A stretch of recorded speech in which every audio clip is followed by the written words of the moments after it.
친구, 가족, 간병인의 즉각적인 도움 없이 노년의 삶을 헤쳐나가는 것은 벅차게 느껴질 수 있습니다.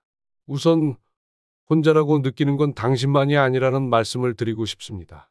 많은 분들이 노년의 가족, 친구, 간병인과 같은 전통적인 지원 시스템 없이 지내지만 그렇다고 삶이 끝난 것은 아닙니다.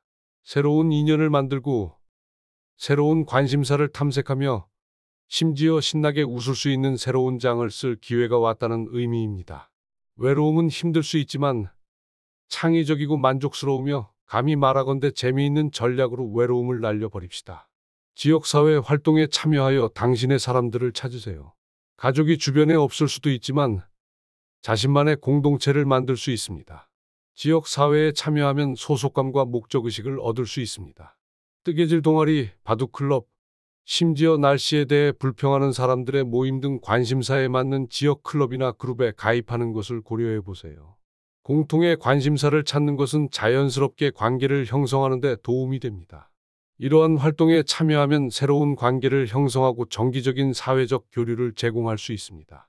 노인 복지관을 고려해 볼 수도 있습니다. 이곳에서는 종종 사교 행사, 피트니스 수업, 심지어 게임의 밤도 열립니다. 빙고는 할머니들만을 위한 것이 아니라 치열한 스포츠입니다. 많은 도서관에는 독서 클럽, 글쓰기 그룹 또는 기술 수업도 있습니다. 이 부분은 다음 항목에서 더 자세히 다루겠습니다. 자, 다음, 기술을 활용하세요. 당신의 사회생활은 클릭 한 번이면 됩니다. 솔직히 말해서 처음 영상통화를 시도할 때는 기술이 약간 부담스러울 수 있습니다. 고화질로 자신의 이마만 뚫어져라 쳐다보게 될 수도 있지만 일단 익숙해지면 사회적 연결을 유지하는 데 혁신적인 변화를 가져다 줍니다. 오늘날의 디지털 시대의 기술은 고립의 간극을 메울 수 있습니다. 예를 들어 한 노신사분은 전국 각지에 있는 독서 클럽 회원들과 매주 화상 채팅을 합니다. 마치 거실에 친구들이 가득한 것 같아요 라고 말씀하셨습니다. 그림 그리는 법, 셰프처럼 요리하는 법, 심지어 틱톡 마스터하는 법까지 배우고 싶었던 적이 있나요? 유튜브에는 삐걱거리는 문을 고치는 방법부터 엉덩이를 다치지 않고 20대처럼 춤추는 방법까지 모든 것에 대한 무료 튜토리얼이 있습니다. 자, 다음, 반려동물을 고려해보세요. 동물은 최고의 경청자니까요. 반려동물은 당신의 집에 사랑과 웃음을 가득 채워줄 수 있습니다. 텅 빈 집에 공허함을 느꼈던 여성은 나이 든 고양이를 입양했습니다. 저의 매일의 동반자가 되었고 그녀를 돌보는 것은 제 하루의 구조와 따뜻함을 줍니다. 라고 그는 말합니다. 반려동물은 일상적인 동반 관계와 책임감을 제공할 수 있습니다. 그러나 헌신을 고려하고 자신의 라이프 스타일에 맞는 반려동물을 선택하는 것이 중요합니다. 예를 들어 개는 훌륭한 동반자가 되어주고 억지로라도 밖으로 나가게 만듭니다. 고양이는 독립적이고 관리가 쉬우며 당신을 판단하는 듯한 눈빛으로 쳐다보는 대화에 좋습니다. 반면에 물고기는 껴안을 수는 없지만 적어도 저녁으로 아이스크림을 먹는다고 당신을 판단하지는 않을 겁니다. 자, 다음은 지역의 신앙 또는 영적 공동체에 참여하세요. 신앙 기반의 그룹 활동은 단순히 종교적인 것뿐 아니라 공동체 지원과 가치관 공유를 의미합니다. 지역 기반 신앙 공동체에 참여하면 정신적인 위안과 사회적 연결을 동시에 얻을 수 있습니다.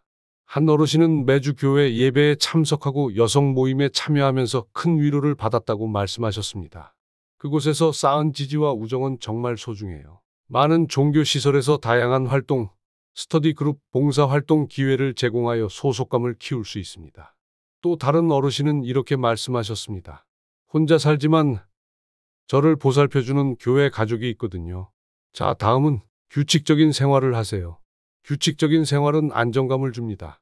혼자 살면 하루하루가 섞이기 쉽습니다. 월요일인지 토요일인지 헷갈릴 수 있죠. 하지만 규칙적인 생활을 만들면 삶의 리듬과 목적, 통제력을 부여할 수 있습니다. 기분 좋아지는 일로 하루를 시작하세요. 맛있는 커피, 음악, 아니면 신나는 춤도 좋습니다. 아무도 안 보니까 마음껏 즐기세요. 산책, 독서, 요리 같은 활동을 계획하세요. 따뜻한 목욕, 일기 쓰기, 창밖 바라보기 등 편안한 활동으로 하루를 마무리하세요. 예를 들어 한 어르신은 매일 아침 6시 30분에 일어나 군대식으로 침구를 정리하고 공원으로 산책을 갑니다. 규율을 유지하는 데 도움이 되고 게다가 사람들이 주차 자리 때문에 싸우는 걸 구경하는 게 제 일상적인 즐거움입니다. 어떤 사람들은 계획대로 생활하라고 하지만 아침 11시에 아침 식사를 하고 오후 1시에 낮잠을 자고 오후 3시에 또 낮잠을 잔다면 그렇게 하세요. 자, 다음은 자신을 재창조하세요. 인생에는 반전이 있어도 괜찮습니다. 혼자 늙어간다고 해서 발전을 멈추는 것이 아니라 마침내 자신이 원하는 것을 할 수 있다는 의미입니다. 지금이 바로 자신을 재창조할 때입니다. 새로운 패션 스타일을 시도하고 사람들을 혼란스럽게 하려고 머리를 파란색으로 염색하고 이름을 바꾸세요. 새로운 취미를 시도하세요. 도자기, 퍼즐 맞추기 대회, 왜 안 되겠어요? 당신은 완성품이 아니라 진행 중인 작품이며 그것이 바로 아름다움입니다. 자, 다음은 집을 안식처로 만드세요.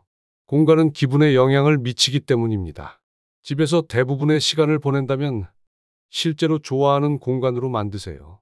정리하고 꾸미고 오래된 쓰레기를 버리고 당신을 행복하게 만드는 것들로 둘러싸세요.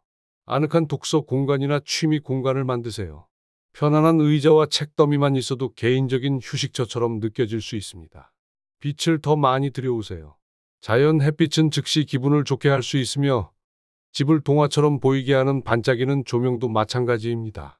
한 어르신은 예전에는 칙칙한 회색 아파트에 살았지만 모든 방을 다른 색으로 칠하기로 결심했다고 말씀하셨습니다. 그의 부엌은 이제 밝은 노란색이고 거실은 녹색이며 침실은 스파 브로셔의 차분한 색조입니다. 이제 우리 집은 개성이 있는 것처럼 보여요. 어떤 사람들은 손님방이 있지만 손님이 오지 않는다면 미니 미술 스튜디오, 노래방, 간식 창고로 바꾸는 건 어때요? 자, 다음은 유머 감각을 유지하세요. 웃음은 최고의 약이며 무료입니다. 혼자 살면 인생이 심각하게 느껴질 수 있지만 웃음은 모든 것을 더 좋게 만듭니다. 좋아하는 스탠드업 코미디를 보고 비싼 음료는 없지만 라이브 쇼에 있는 척하세요. 재미있는 소셜미디어 페이지를 팔로우하세요. 거울을 보면서 혼잣말을 하고 웃긴 표정을 연습하세요. 한 할머니는 재미로 자신에게 문자를 보내기 시작했습니다. 저는 저 자신에게 격려 메시지를 보냅니다. 그래, 어제 내가 썼지. 당신은 여왕이고 우유 사는 걸 잊지 마세요. 교훈, 인생은 부조리하고 예측 불가능하며 때로는 그저 엉뚱하기 짝이 없으니 그냥 웃어넘기는 게 최고야. 자, 다음은 기대할 만한 것을 만드세요. 기대감은 인생의 양념이니까요. 혼자 있으면 삶이 반복적으로 느껴질 수 있으니 스스로 흥미진진한 순간들을 만들어 보세요. 작은 모험을 계획하거나 공원에서 피크닉을 즐기거나 새로운 레시피를 실험하거나 팝콘산을 쌓아놓고 혼자 영화를 보는 밤을 보내세요. 몇 달 뒤라도 미래의 여행을 예약하세요. 달력에 무언가 표시되어 있으면 삶이 흥미로워지죠. 구독 서비스를 이용해 보세요. 이달에 책클럽이나 전 세계 음식을 맛볼 수 있는 스낵 구독 서비스도 좋고요. 한 노인은 새로운 디저트 레시피를 구워 이웃을 초대해 시식하게 합니다. 그 덕분에 기대할 만한 일이 생겼고 이제 제 치즈케이크를 간절히 원하는 이웃들의 대기자 명단까지 생겼어요. 다른 모든 방법이 실패하면 매일매일을 특별한 날처럼 여기세요. 자원봉사를 하세요. 남에게 베푸는 것은 기분 좋은 일이니까요. 자원봉사는 목적의식을 심어주고 뜻이 맞는 사람들과 연결해줍니다. 또한 친절하고 동정심 많은 사람들을 만날 수 있는 좋은 방법이기도 합니다. 은퇴 후 여성은 지역동물보호소에서 자원봉사를 시작했습니다. 꼬리 흔드는 강아지들과 자원봉사자 팀은 제 삶에 너무나 큰 기쁨을 가져다 주었어요. 그녀가 말했습니다. 멘토링, 지역사회봉사, 취미 공유 등 어떤 형태든 남에게 베푸는 것은 의미 있는 관계를 만들고 당신의 하루하루를 풍요롭게 할 수 있습니다. 한 노인 자원봉사자는 이렇게 말했습니다. 나는 혼자일지 모르지만 남에게 베풀 때는 결코 외롭지 않아요. 자, 다음은 활동적으로 지내세요. 움직임은 윤활유니까요. 노인들을 위해 맞춤 제작된 그룹 운동 수업에 참여하면 신체 건강과 사회적 교류를 모두 향상시킬 수 있습니다. 노인 요가 수업에 등록한 후 여성은 유연성뿐만 아니라 친구를 사귀고 함께 웃는 것이 중요하다는 것을 알게 되었습니다. 그러니 걷기 클럽에 가입하거나 노인 요가를 시도하거나 거실에서라도 춤을 추세요. 창작 활동에 참여하세요. 자기 표현에는 나이가 없으니까요. 창의적인 배출구를 탐색하는 것은 치료적이고 사회적으로 참여할 수 있는 방법입니다. 한 남성은 60대 후반에 그림을 시작하여 지역 미술 그룹에 가입했습니다. 예술을 통해 나 자신을 표현하고 다른 사람들과 공유하는 것은 놀라운 경험입니다. 그가 말합니다. 그림, 글쓰기, 음악, 공예 등 예술은 연결과 자기 표현의 통로가 될 수 있습니다. 그러니 그림 수업에 참여하거나 이야기를 쓰거나 블로그를 시작하거나 노래를 부르거나 악기를 배우세요. 자, 다음은 지역 단체의 지원을 구하세요. 도움은 항상 있으며 당신이 요청하기만 하면 됩니다. 혼자 사는 노인들을 지원하는 데 전념하는 많은 단체가 있습니다. 솔직히 말해서 혼자 있는 것은 힘들 수 있다는 것을 이해합니다. 세상이 당신 없이 흘러간 것 같고 파티는 여전히 진행 중이지만 어쩐지 당신은 초대받지 못한 것 같은 느낌이 들 수 있습니다. 하지만 중요한 것은 당신이 바로 파티라는 것입니다. 당신의 삶은 여전히 당신이 만들어갈 수 있습니다. 여전히 관계를 만들고 새로운 것을 배우고 기쁨을 찾고 목적과 웃음으로 매일을 살아갈 수 있습니다. 혼자 늙는다는 것은 외롭게 늙는다는 것을 의미하지 않습니다.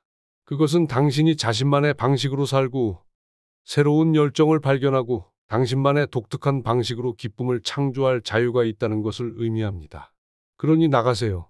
밖에 나가든 안에 머물든 의미 있게 보내세요. 그리고 모든 것에도 불구하고 웃는 것을 잊지 마세요. 웃을 수 있다면 무엇이든 감당할 수 있으니까요. 아래 댓글에 여러분의 생각과 경험을 자유롭게 공유해 주세요. 여러분의 이야기가 듣고 싶습니다. 이 영상이 당신을 웃게 만들었거나 적어도 도움이 되었다면 좋아요를 누르고 도움이 필요할지도 모르는 사람에게 전달해 주세요. 구독 버튼을 눌러 노년의 삶을 최고로 살아가는 방법에 대한 더 많은 팁을 받아보세요. 시청해 주셔서 감사합니다.